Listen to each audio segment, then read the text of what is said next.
Coworkers. Estamos trabajando para hacer espacios más inclusivos. ATM, todo por Guayaquil, en coordinación con la alcaldía. Durante 47 años, Banco del Pacífico ha marcado el camino de la innovación para mejorar la vida de todos los ecuatorianos. Desde 1972 nos hemos transformado cada día, desarrollando productos y servicios que brindan nuevas y mejores oportunidades para todos. Queremos agradecerte por permitirnos crecer contigo, por brindarnos tu confianza y por hacernos parte de tu futuro. Banco del Pacífico, innovando desde 1972.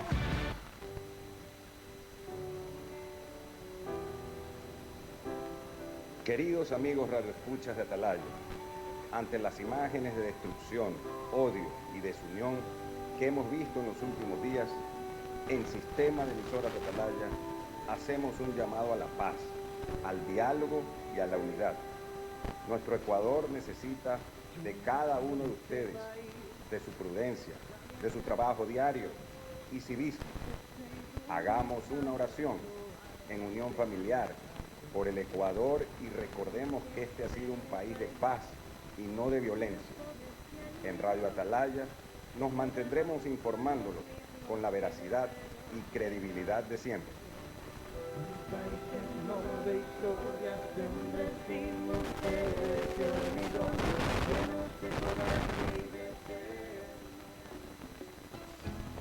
Fin del espacio publicitario. En Radio Atalaya, la siguiente es una programación clasificación A, apto para todo público, contenido o opinión. A esta hora, en Radio Atalaya, presentamos Sin Amarres. Sin Amarres es noticia. Sin Amarres es opinión. Sin Amarres, una mesa de diálogo donde sobresalen los temas de mayor interés social, económicos y políticos del país. Bienvenidos a su espacio, Sin Amarres. Bajo la conducción y dirección del sociólogo Stalin Poveda Granoble. En el aire.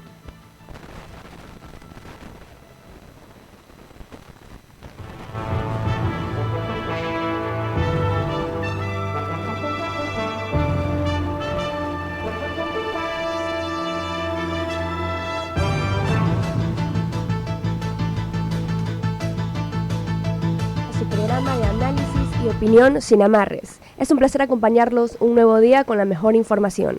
Antes de iniciar, queremos saludar a nuestro compañero Carlos Pacheco en controles, al licenciado Alcides Montilla y al sociólogo Stalin Poveda. Buenos días. Buenos días, ecuatorianos. Quiero saludar entonces también a Alba, otra vez iba a decir Marchán, Alba Bustamante.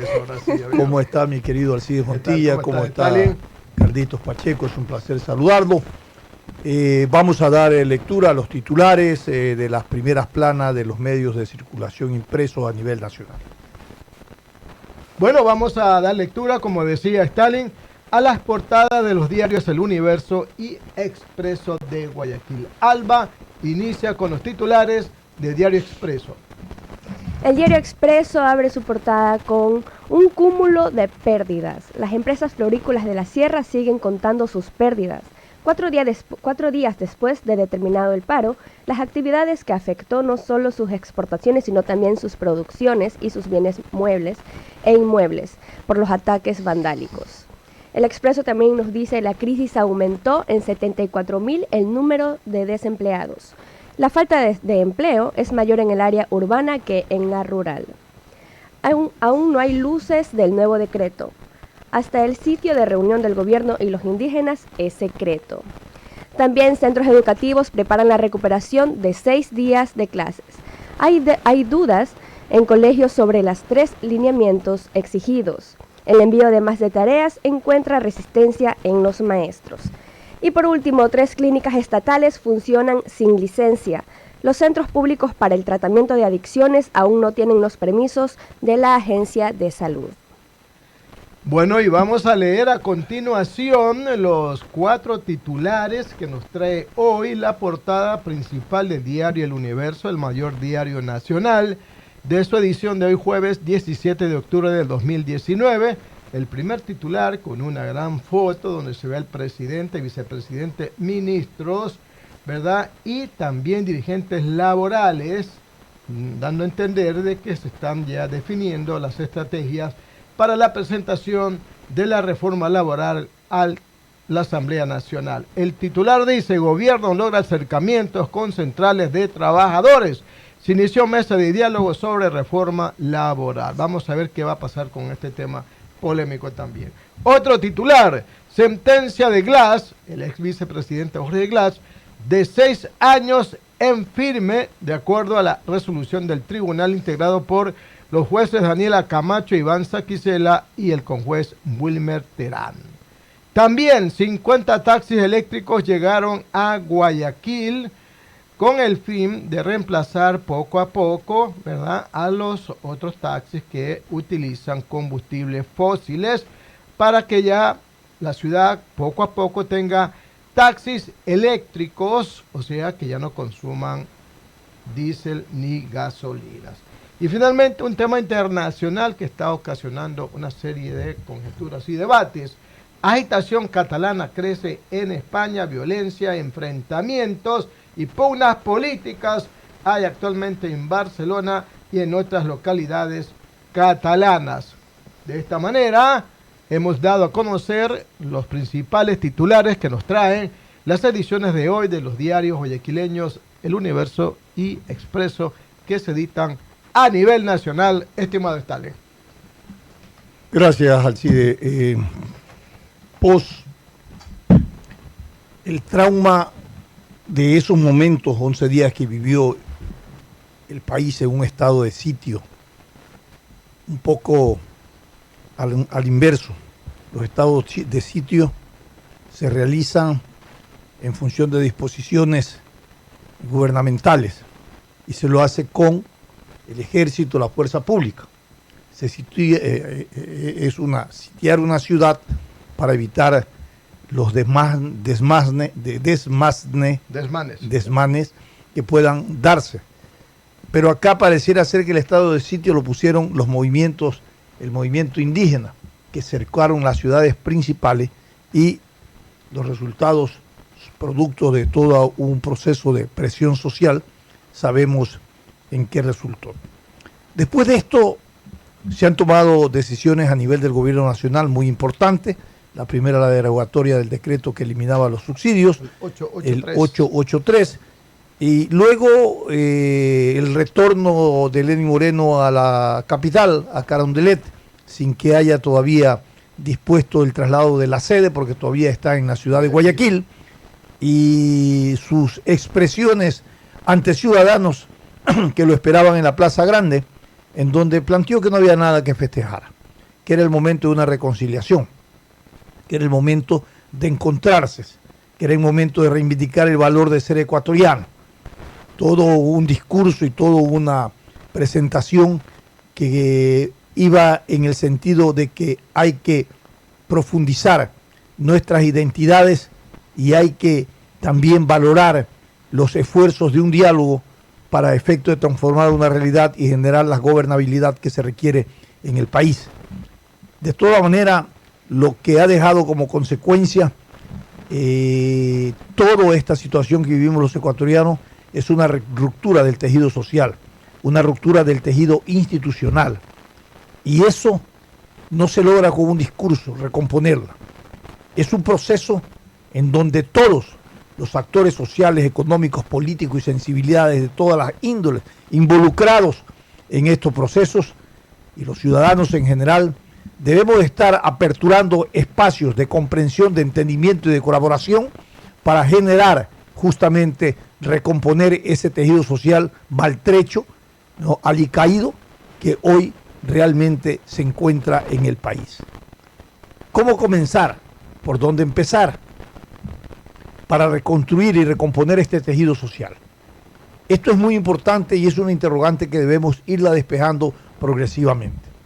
Yo creo que el gobierno tiene lecciones aprendidas. Es mejor, primero, reunirse, generar el diálogo y saber en qué condiciones y apoyo se va a tomar una medida gubernamental de tanta trascendencia como aquella que tiene que ver con la eliminación de los subsidios. Hoy lo está haciendo con los trabajadores, con los sectores laborales, obreros, que se ha reunido el día de ayer, como debió ser, para discutir las reformas en el orden laboral y también en la parte tributaria que deben de llegar a la Asamblea Nacional. Ha habido, como dicen las noticias y como hemos visto, un ambiente importante de distensión. No es un diálogo de sordos. Pareciera ser que hay un diálogo de acuerdo que va en la línea de acuerdos para, de esta manera, poder llevar o enviar al Congreso Nacional estas reformas que son importantes, pero ya con un previo acuerdo para que tengan una aprobación en el seno de la Asamblea Nacional.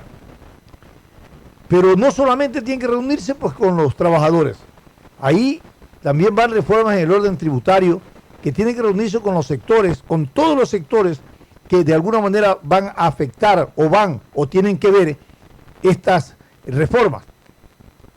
Y para eso hay que insistir por parte del gobierno nacional en esta reconciliación nacional.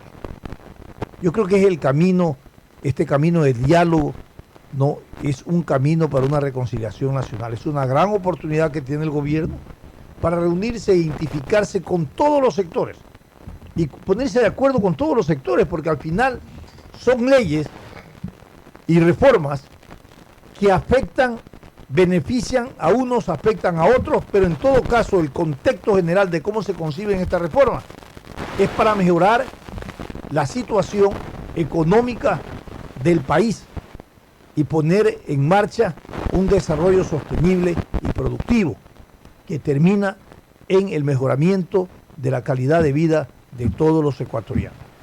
Hoy estas son las voces que se escuchan. Líderes políticos, líderes sociales consideran que es el momento de la reconciliación nacional. Sí, pero esa reconciliación nacional, vuelvo a insistir, tiene que ser sin impunidad por un lado y sin claudicaciones por otro lado. Creo que también es una oportunidad de consolidar un Estado de Derecho en donde todos tenemos que respetar, porque todos somos iguales ante la ley. Y si cometimos en este proceso actos punibles por la justicia, tienen que ser investigados y tienen que ser sancionados. Hay algunos temas, Alcides, que tiene que analizar el gobierno. ¿Qué alternativa le queda al gobierno para recuperar dinero y cumplir los compromisos, no solamente con el Fondo Monetario Internacional, sino los compromisos de pago de deuda externa, servicios y también de pago por gasto corriente? Para este año debería necesitar, según el gobierno, alrededor de 4.000 millones para terminar un poco equilibrado y cumplido los compromisos pendientes. Con la eliminación del subsidio pretendían recuperar alrededor de 1.700 millones. Era apenas casi un 50% de lo que se necesitaba.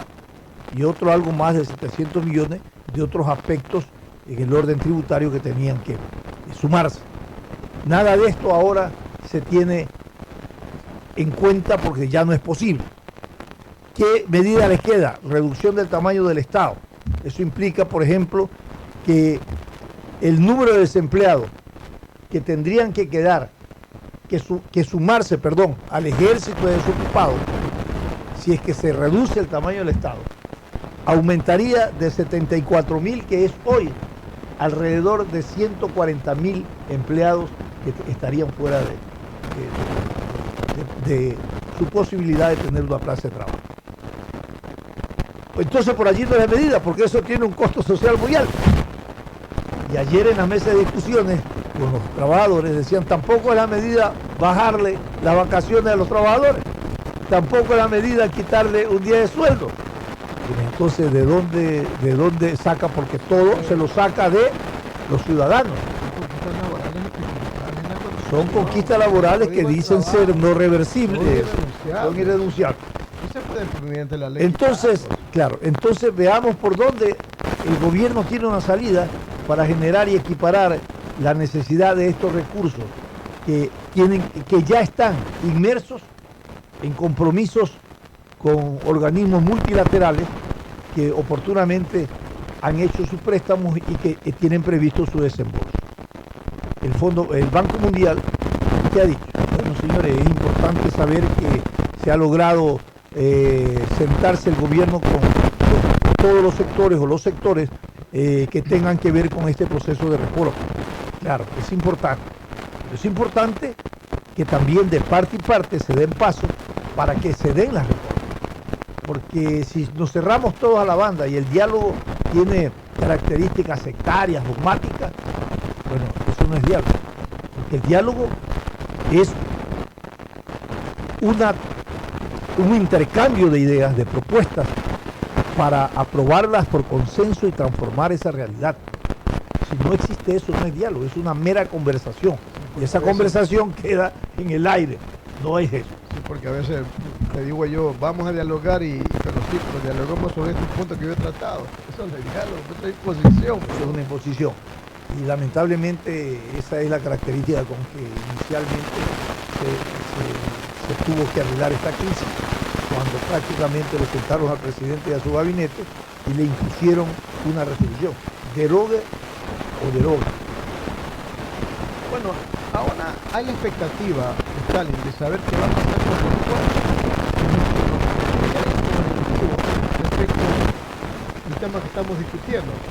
Se mantiene la idea de la focalización. Ahora, primero, de que habrá un ajuste en el precio de los combustibles, parece ser que habrá.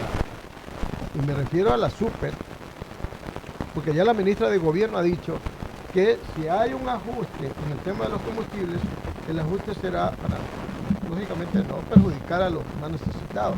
Pero también el gobierno tiene que insistir en el tema de contrabando, pues. Porque si no, pues estamos a foja cero, pues, ¿no? Si una de las causas por las cuales se dictó este decreto era para enfrentar el contrabando de combustible tanto para Colombia como para Perú. Bueno, todo eso tiene que ver con la normativa que se va a presentar para la reforma, y esto es importante que así se haga. Vamos a dar paso a nuestro primer invitado, el general Paco Moncayo Gallegos, ex jefe del Comando Conjunto de las Fuerzas Armadas, ex alcalde de Quito y ex asambleísta. Nos conectamos con él vía telefónica. Gracias, Albita. Buenos días, general Paco Moncayo. Stalin Poder les saluda, me acompaña también Alcides Montilla.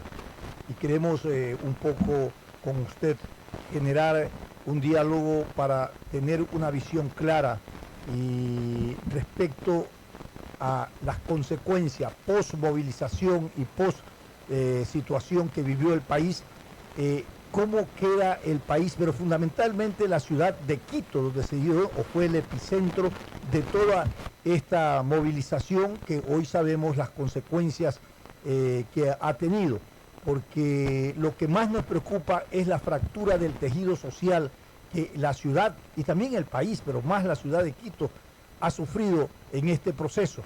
Buenos días y bienvenido. Buenos días, un gusto aquí de Stalin estar con ustedes y un saludo afectuoso a la audiencia.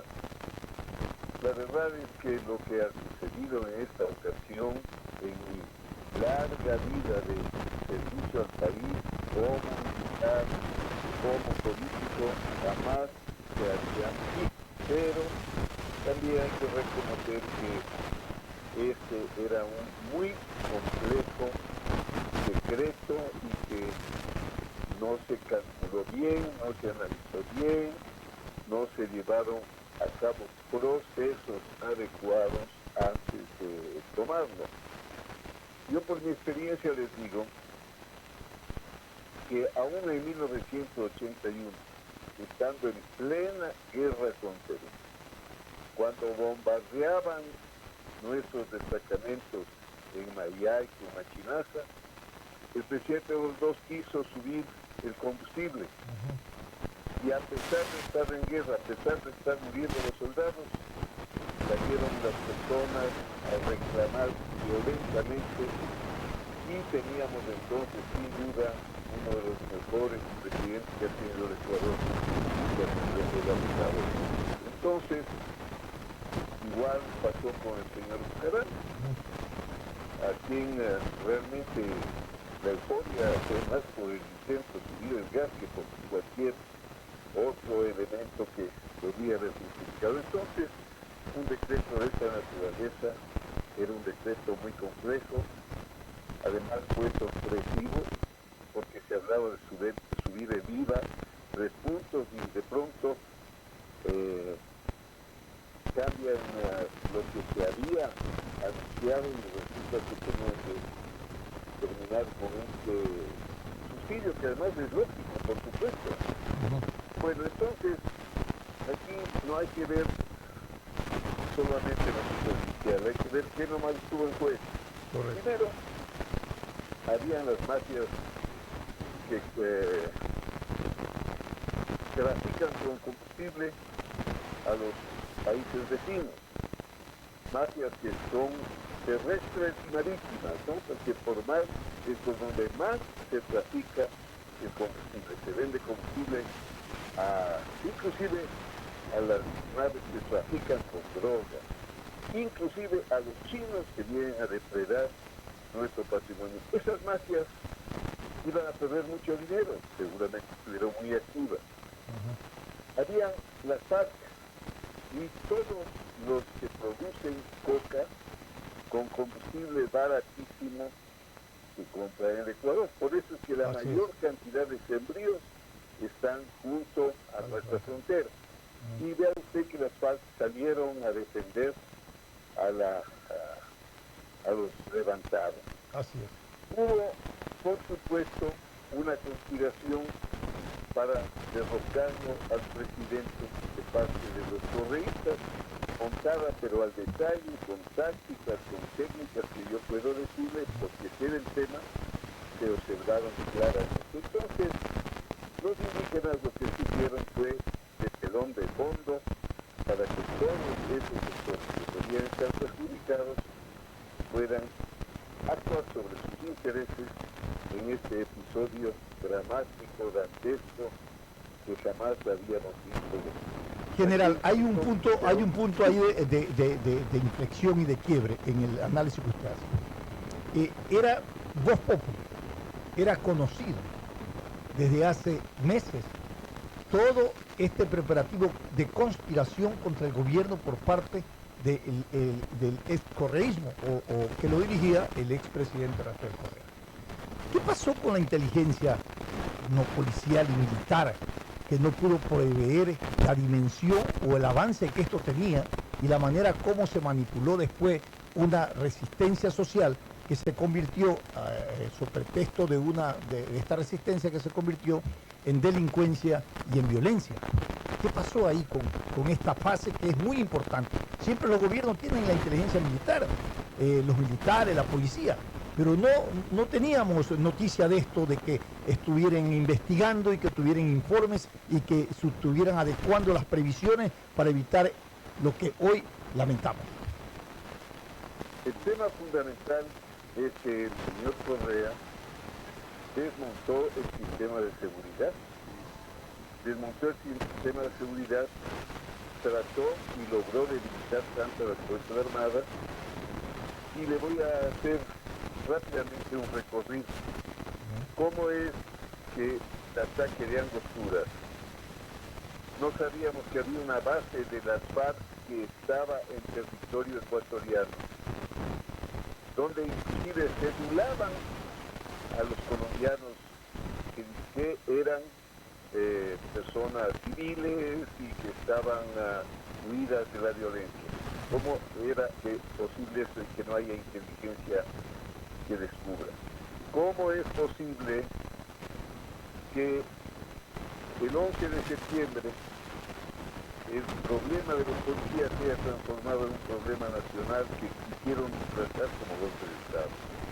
¿Cómo es posible que el terremoto de Manabí haya sido un desastre, corriendo por aquí unos ministros, por allá unos subsecretarios, y a los militares les metieron ya cuando vieron que no podían más? ¿Cómo es posible lo que pasó con los periodistas del comercio? ¿Cómo era que podían haber dejado pasar a los periodistas a la zona de combate? Y la última, ¿cómo es posible que no sabían todos lo que estaba montado? Pero ¿saben por qué? Porque desmontaron el sistema de seguridad en la época de Correa intencionalmente. Y vamos a decirlo, en la época del señor Efraín Moreno, han pasado en tan poco tiempo 3 directores de la ex SENAIN y han cambiado 2 veces de nombre. ¿Cómo se puede trabajar así? Todo el sistema de seguridad con el que ganamos la guerra, con el que pasamos 2 conflictos militares con el Perú, pasamos varios levantamientos. Todo ese sistema desmontó el señor Correa diciendo que era del imperio norteamericano y que los militares eran serviles a los... Eran agentes infiltrados, le decía. Claro, sin inteligencia, sin sistema, pasa esto y seguirá pasando. Pero después del gobierno de Rafael Correa, frente a todo lo que usted denuncia, que efectivamente hubo esa introducción del poder en las Fuerzas Armadas que quería cooptarlas, por supuesto debería haber un diagnóstico, cómo en el nuevo gobierno recibía las Fuerzas Armadas, en qué situación institucional estaba. Tampoco hubo un diagnóstico de esa manera, para decirle al nuevo gobierno, señor, estas son las circunstancias en que hoy tenemos que defender nuestro territorio, en que hoy tenemos que defender la democracia. Bueno, no hubo... Pero ¿qué? por supuesto. ¿Sí? Mire, este es un tema que lo venimos planteando, que no se ha querido debatir. Todavía en este gobierno débil, por supuesto, no se está trabajando seriamente en el asunto de la seguridad. Si usted envía militares con tanquetas y fusiles, no, es como que no envíe nada. ¿Por qué? Porque por las leyes internacionales, supóngase usted que los militares hubiesen disparado y habían ahora 20 muertos de tiros de fusil. Este rato el presidente estaba en la corte penal ya no fuera presidente, pues. Ya estuviera fuera. Claro, y les votan a los 2 militares que podrán ser parte culpables del pésimo manejo de la crisis, pero para mí no son los responsables del mal manejo de la crisis. Claro, pero hay en la estructura militar en general, no rezagos, sino estructuras en el orden militar que responden aún al requerimiento y visión o intereses del expresidente Rafael Correa. No. ¿O cree usted que no está comprometida esa estructura institucional? Mire, pueden haber algo, pero minúsculos. Yo le digo porque en ese tiempo, en el último tiempo, he sido profesor de la Academia de Guerra en la materia geopolítica, de la Academia Nacional de Defensa, profesor en estrategia. Y no veo que haya en los sociales ninguna simpatía, ninguna contaminación política. Perfecto. Puede ser tal vez que haya en mandos más bajos con los que no he tenido contacto, pero de la gente que yo he estado dando clases no he visto ninguna contaminación, porque se siente, el maestro es el que más puede percibir si es que hay, claro, sobre todo cuando se trata de materias de esta naturaleza, de la política, la estrategia, la seguridad. No veo que sea por ahí. No veo que sea por ahí. Veo una crisis mal manejada, como fue mal manejada la de Honduras, mal manejada la crisis de 30S, del terremoto, de los periodistas, o sea, porque no hay estructura, no hay sistema para poder protegerle a la ciudadanía, a la población frente a actos de esta naturaleza, desde que fue desmontado el sistema, como ya le digo, el pretexto de que era impuesto por el imperialismo norteamericano. Ahora, usted ha enviado un mensaje que es necesario no recuperar la paz para la ciudad, pero que también convoca a tener memoria para no olvidar que por quién fue maltratada y vandalizada, y que es el momento de volver a reconocernos como hermanos y retomar el orgullo de ser quiteños. ¿Cómo recomponer esa dispersión y esa fractura del tejido social de Quito, que realmente es evidente que hay una fractura, que hay una dispersión que no hay una cohesión de actores sociales, políticos, económicos y una cohesión para la sostenibilidad de la ciudad. Lastimosamente, Quito tuvo lo que no voy a decir. Tuvo un gobierno que dependía del señor Correa, que era casi una sucursal de Carondelet, que fue el gobierno del señor doctor Herrera. Lastimosamente, claro, el pueblo no lo religió, lastimosamente el reemplazo fue de una inutilidad completa. Yo les dejé una ciudad que era mirada en el mundo como un ejemplo de gestión eficiente, dejé un centro histórico que era reconocido como el mejor del mundo, mejor mantenido, no el mejor, el más grande, el mejor en su mantenimiento, en su tratamiento. Y vea usted, en una década, todo al revés.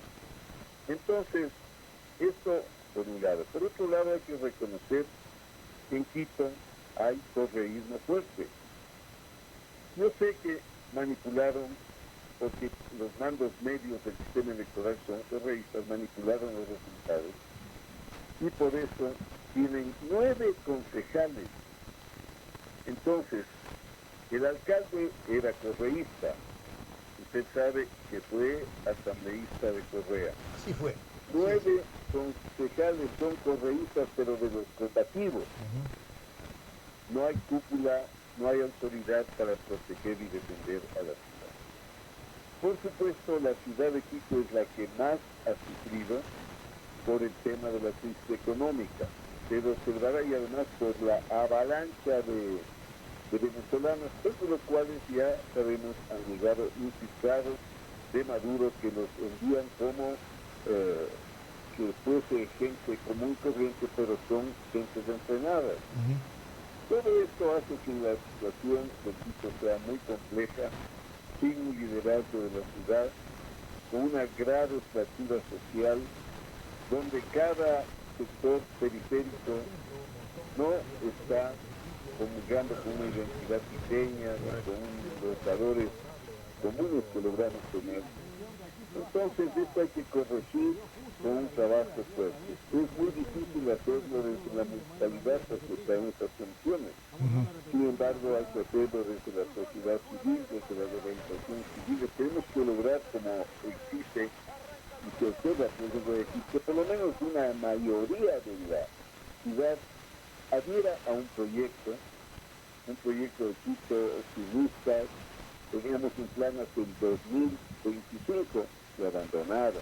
En fin, correcto, hay que retomar desde la sociedad lo que no se va a poder hacer a beneficio desde la municipalidad. Correcto. Ahora, ¿cuáles son las estructuras que podrían articularse alrededor de la sociedad civil para generar una agenda mínima de Quito, ciudad sostenible, ciudad para vivir, ciudad para el desarrollo, ciudad capital?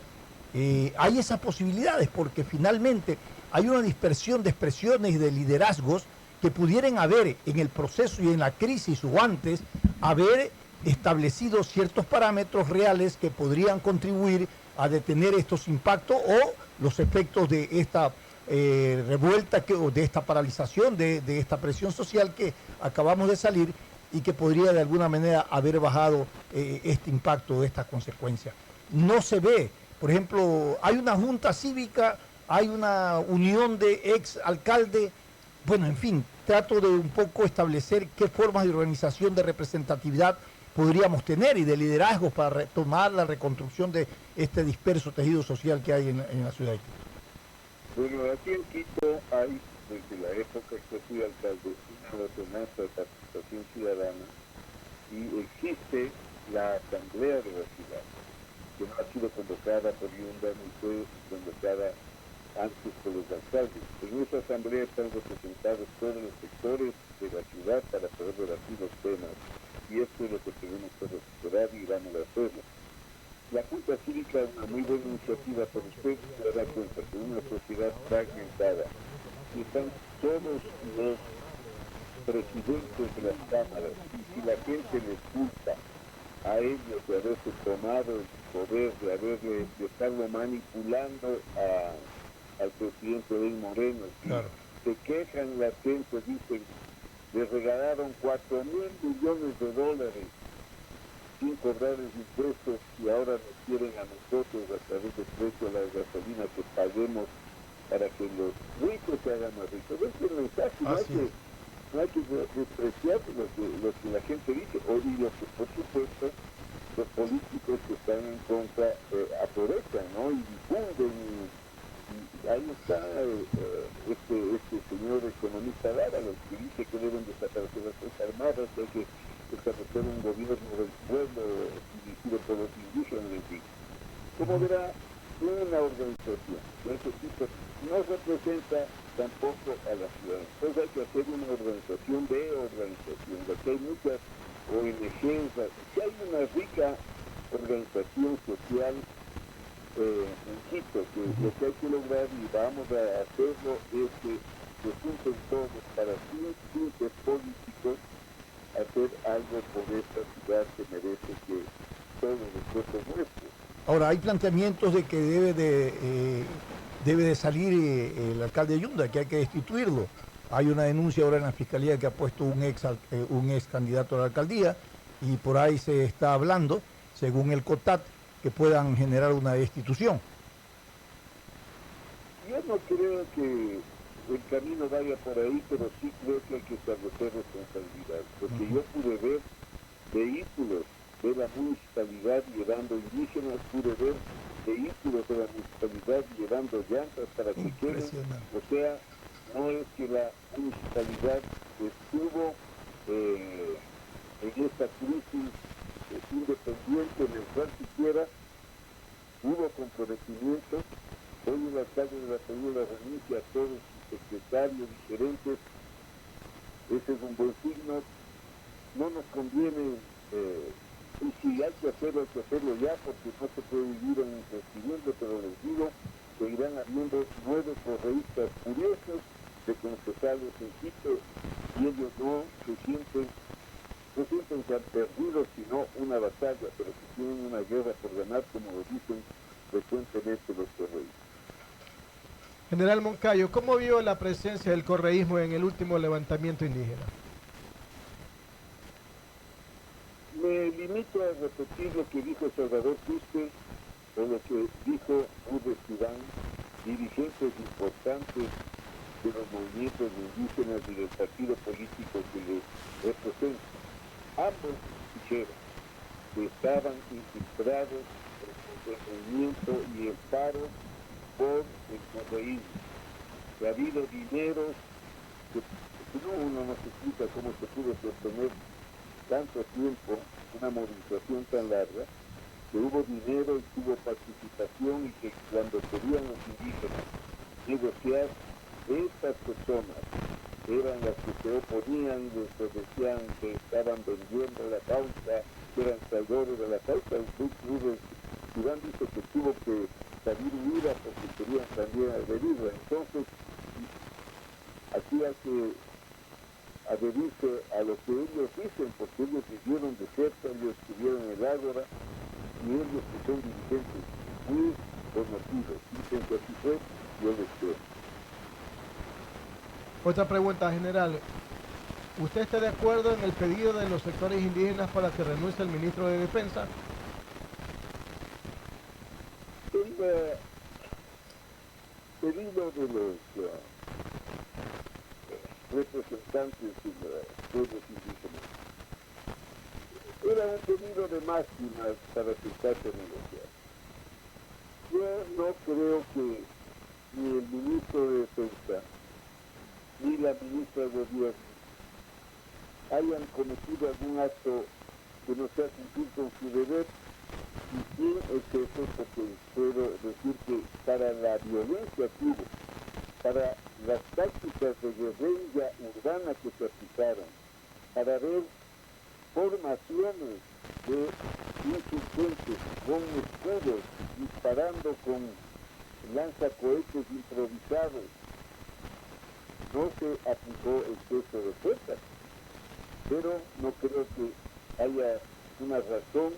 Lo que creo es que sí hay razón, excepto que haya pasado algo especial que no se falló, para que tomen de chivos expiatorios a los generales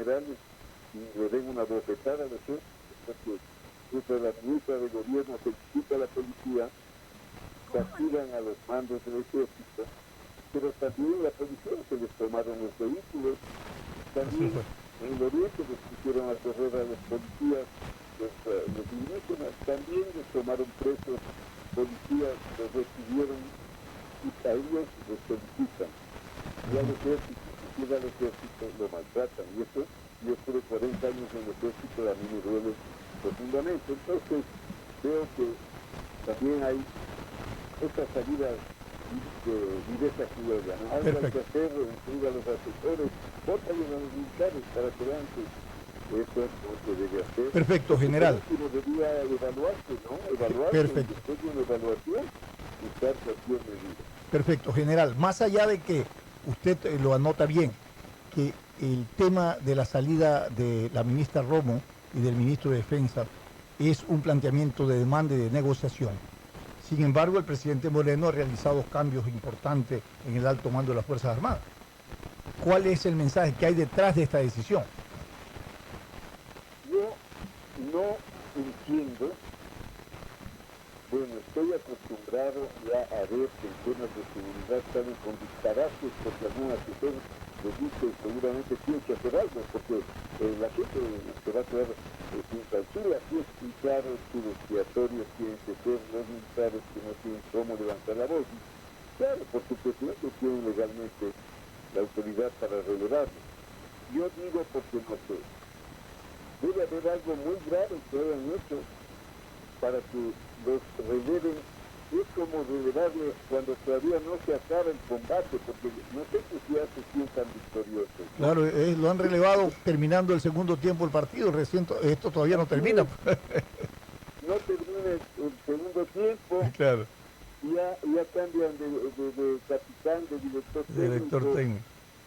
Son cosas, a mi juicio, inentendibles. Oiga, general, pero lo que usted decía, ¿no? En las condiciones que ha ido los militares, las Fuerzas Armadas, la policía, ¿no?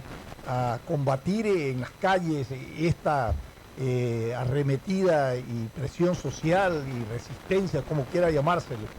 En estas condiciones falta inteligencia, faltan de recursos materiales para el tema, que no se haya disparado, como usted decía, encontrado una víctima muerto por cómo es artillería pesada militar. Realmente es una prudencia por parte de las Fuerzas Armadas, de los policías respecto al manejo de esta crisis. Claro, los violentos querían que mueran, que maten, porque los militares no disparan. Ya. Y los insurgentes estaban rezando porque maten a uno para tener la causa, la bandera. Había un muerto de fusil y hubiese visto usted las calles, las banderas negras, los desfiles, los asesinos del Estado criminal, juicio al presidente ante la Corte Penal de Roma. Los militares les salvan y ahora los echan. Yo aplaudo la acción del ejército, aplaudo la acción de la policía, hicieron las instrucciones lo más que pudieron con los medios que habían. Y entonces me parece injusto que se maltrate a dos personas que le han entregado su vida a la institución militar, haciéndolos aparecer, porque es cierto, digo, que hay alguna causa que ellos no conocen. Aquí lo que aparece es que eran incompetentes, que no hicieron bien las operaciones.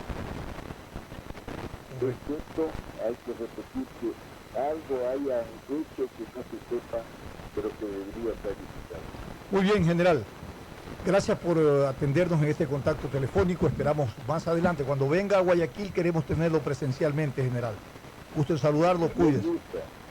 Pase bien. Un abrazo fuerte, que pasen bien. Gracias. Continuamos con nuestro anunciante y volvemos como así.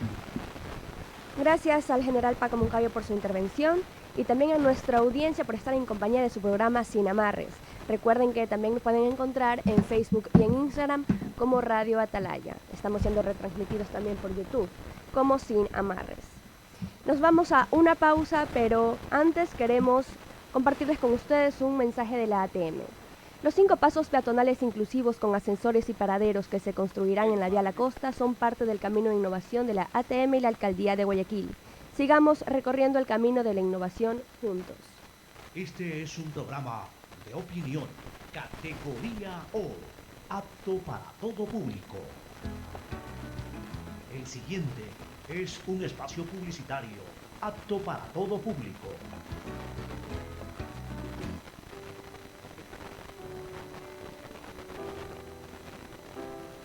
Queridos amigos radioescuchas de Atalaya, ante las imágenes de destrucción, odio y desunión que hemos visto en los últimos días, en Sistema de Emisoras de Atalaya hacemos un llamado a la paz, al diálogo y a la unidad.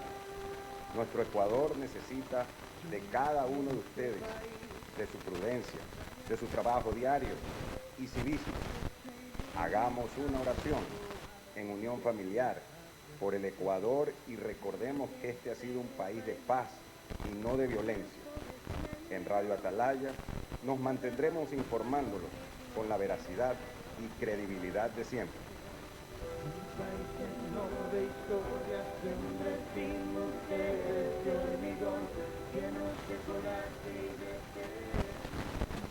¡Qué felicidad!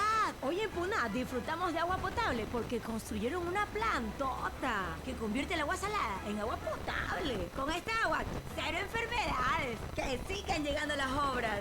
Sí, con tecnología avanzada de ósmosis inversa, purificamos el agua directamente del mar, sin sustancias químicas, ofreciendo salud y bienestar a más de 5.000 habitantes en la isla Puná. Para EMAPAC, cuidar el agua es salud. EMAPAC, supervisando Interagua en coordinación con la Alcaldía de Guayaquil. Haciendo realidad nuestros sueños.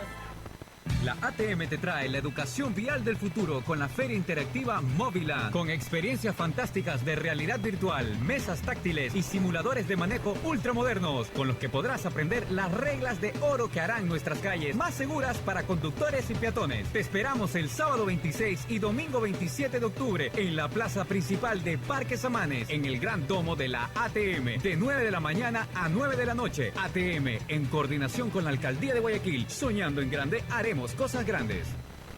En Puzurca, la escasez de agua y las tarifas altas quedaron atrás. Con la planta de agua potable soy feliz, porque sale agua en la llave de mi casa y hasta en la ducha. Hasta la comida que hace mi mujercita está más rica. ¡Que vengan más obras así! Con la planta de tratamiento de agua potable, entregamos bienestar, salud y progreso a más de 30.000 habitantes en Puzurca. Para EMAPAC, cuidar el agua es salud. EMAPAC, supervisando a Interagua en coordinación con la Alcaldía de Guayaquil. Haciendo realidad nuestros sueños. Fin. Espacio publicitario. Usted está escuchando un programa de opinión, categoría O, apto para todo público. Sin amarres, una mesa de diálogo donde sobresalen los temas de mayor interés social, económicos y políticos del país. Sin amarres, bajo la conducción del sociólogo Stalin Poveda Granobles.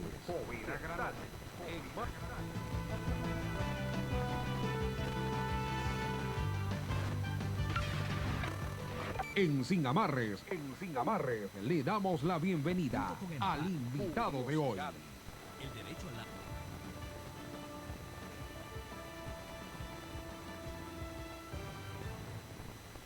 7:14 de la mañana estamos de regreso en su programa Sin Amarres.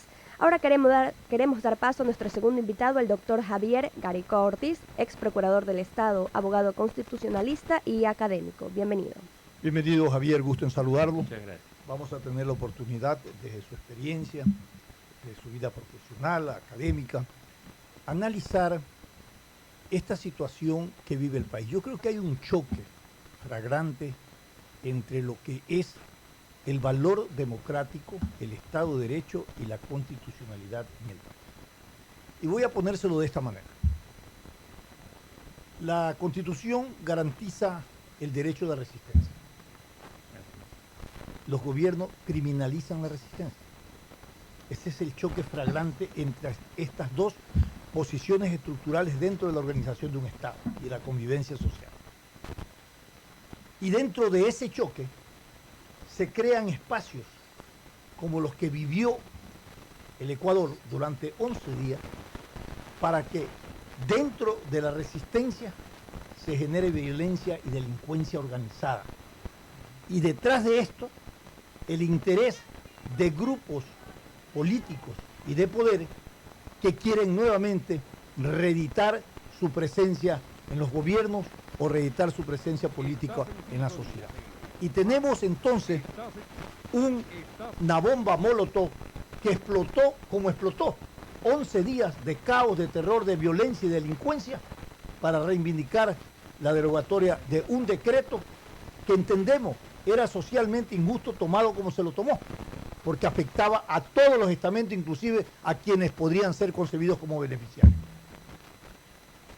¿Cuál es la razón por qué las sociedades se anarquizan de esa manera? Esto es un interrogante que es importante mirarla, tener una explicación desde el ejercicio del poder del gobernante y del comportamiento social de los ciudadanos frente a esta crisis. Buenos días y bienvenidos. Buenos días, Natalie. Sí, mira, yo te agradezco, ¿no? Yo quiero traer algunas reflexiones desde distintos ángulos diversos. ¿Cómo no? Porque aquí hay... esto ha hecho crisis, ¿no? Hay que decirlo así. La palabra con que podemos englobar esto es una gran crisis, ¿no? Una crisis que tiene muchas aristas. Habrá muchas cosas, tela que cortar y que pensar. Pero bueno, empecemos por lo que dice, el tema del Estado constitucional de derechos y justicia. La clave, tú sabes, ese incluso ha sido el motivo de mi tesis, yo vengo insistiendo sobre este tema. La clave de ese Estado está en la participación ciudadana. Ahí está todo el problema. Es decir, el tema de la democracia en este, como está definido allí, es una democracia que tiene elementos representativos, los tradicionales, ¿no? La elección de dignatarios, etcétera.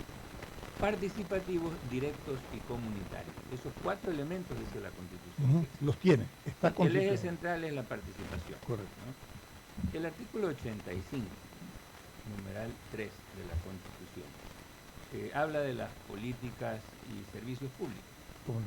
Y dice, entre otras cosas, no importa el las texto actitudes. ahora, ¿no? Sí, pero lo que me interesa destacar es que dice que esas políticas, para esas políticas se garantizará en la gestión, en la planificación, en el control, la participación ciudadana. La auditoría social. Todo, sí, pero eso es posterior. Posterior, claro, dice, posterior. Incluso desde antes, desde antes. Es decir, desde antes, en la gestión y en el control, en los 3 fases, ¿no? Antes, durante y después.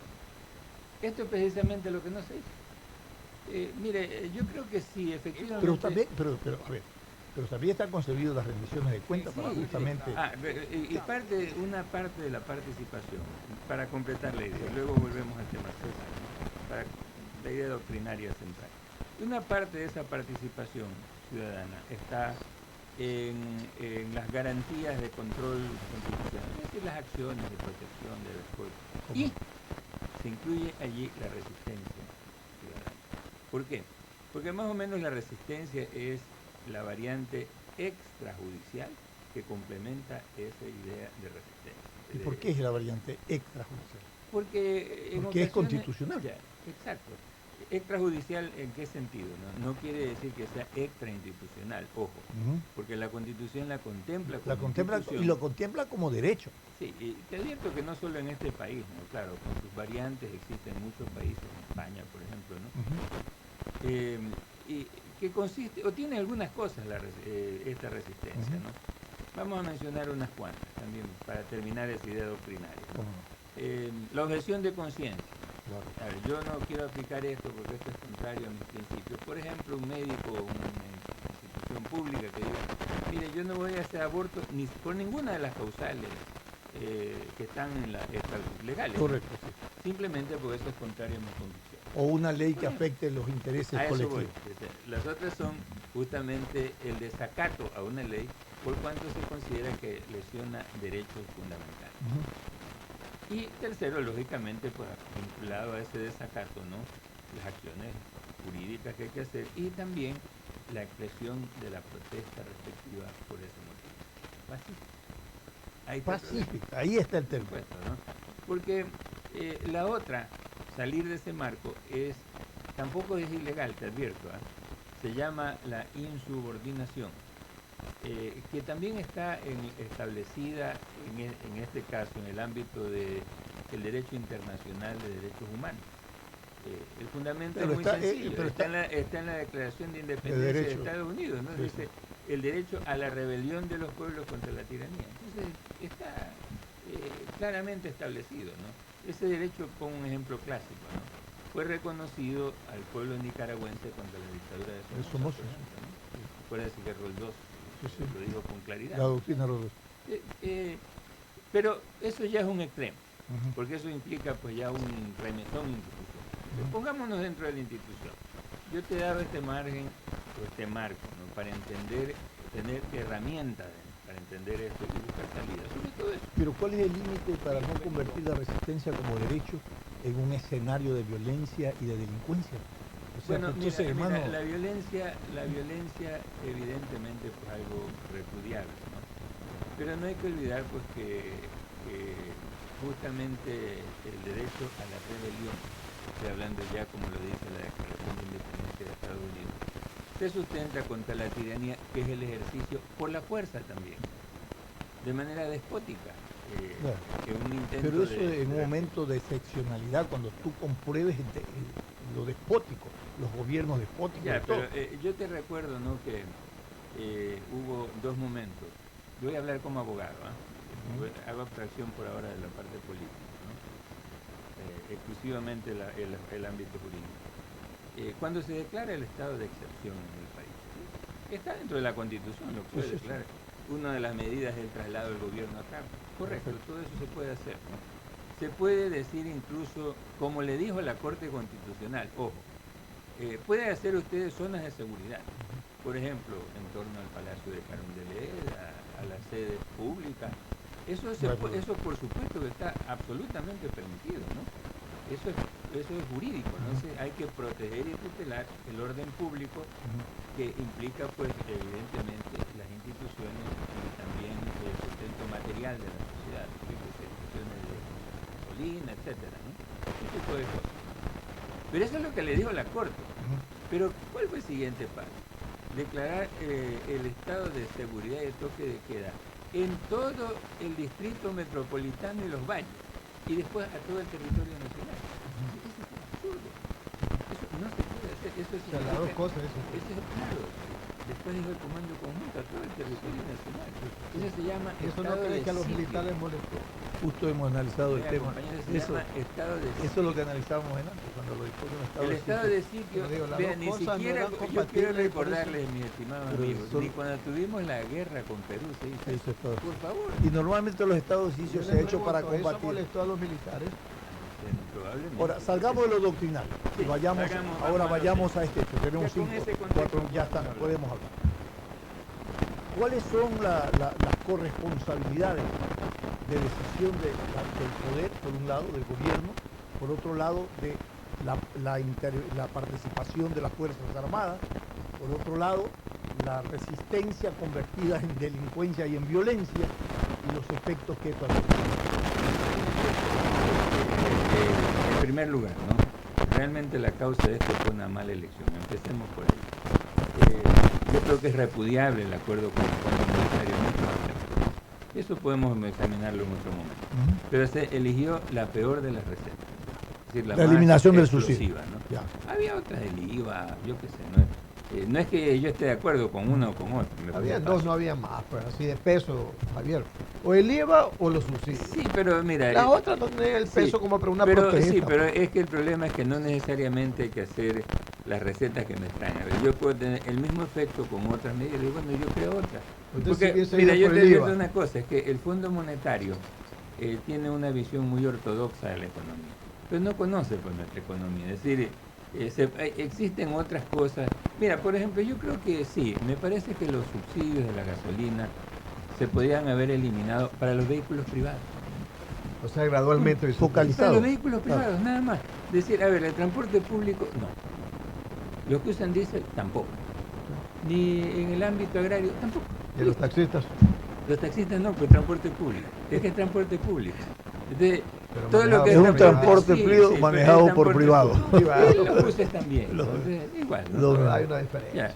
Y uno. Y dos, empezar a desarrollar una política de sustituir el uso de combustibles por eléctricos.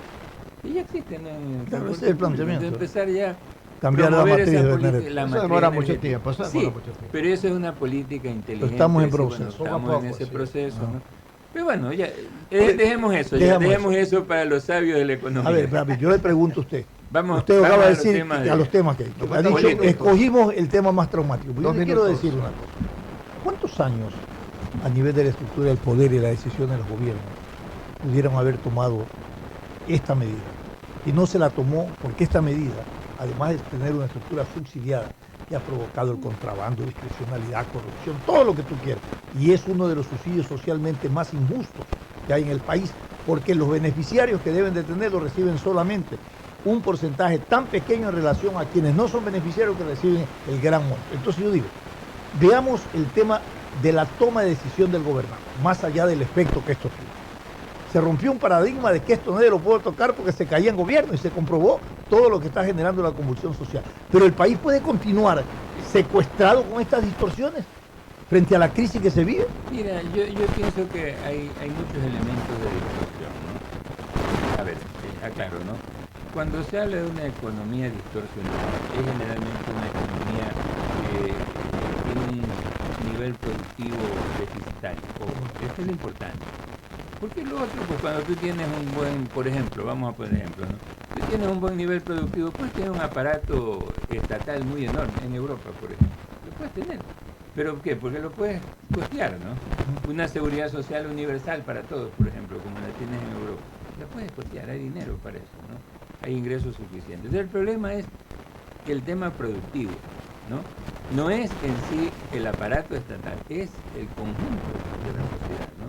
Hay distorsiones entonces que deben ser enfrentadas desde ese punto de vista, de una estrategia global. Para terminar, yo le quiero hacer una pregunta. Sí. Ha vuelto la paz. Esta paz tiene que ser con claudicación. Hay que cuidarla. Tiene que ser, hay que cuidarla, pero sin claudicaciones, por un lado, y por otro lado, sin dejar de atender y sancionar a los responsables, que hay responsabilidades de todo índole. A ver, dos cosas, ¿no? Primero tiene que ser con consenso, no claudicaciones, sino consenso, es decir, hay que ceder un poco en algunas cosas. Bueno, esa es la idea. Esa es la idea, ¿no? Con participación. Y segundo, por supuesto, las sanciones, sí, pero a ver, aquí, ojo, cuidado, eso debe seguir su trámite normal. Es decir, la fiscalía investiga, acusa, los jueces son los que juzgan y son los que condenan. Es como debe ser. A personas concretas, ¿no? No a instituciones, ni a membretes, ni a nada, concreto. Ni a los indígenas, ni al correísmo, ni a los militares, no. Vamos a ver a las personas, porque ni van a desaparecer las Fuerzas Armadas, ni el correísmo como tendencia política, ni por supuesto los indígenas. El problema es decir simplemente, a ver, aquí hay tal indígena, tal militar, tal policía, tal comprueban, eso que lo ven las investigaciones y el debido. Pero eso hay que dejarlo en manos de la función judicial. Las lecciones aprendidas de esta situación las vamos a analizar, lo vamos a comprometer al doctor para una próxima entrevista y analizar realmente todo el efecto que esto ha tenido, y no solamente en el hecho de la destrucción del público, vandalismo, delincuencia, sino una ruptura del tejido social a nivel de la sociedad ecuatoriana. Que eso es difícil recomponerlo, no imposible, pero bueno, estamos en ese desafío y en esa tarea. Hemos sufrido un grave problema de salud. Hay que entrar ahí. Gracias, doctor, por haber estado con nosotros, a ustedes por vuestra sintonía. Lo que continúa en nuestra programación habitual es Fernando Aguayo en vivo. Fernando Aguayo en vivo. Una mesa de diálogo donde sobresalen los temas de mayor interés social, económicos y políticos del país, sin amar.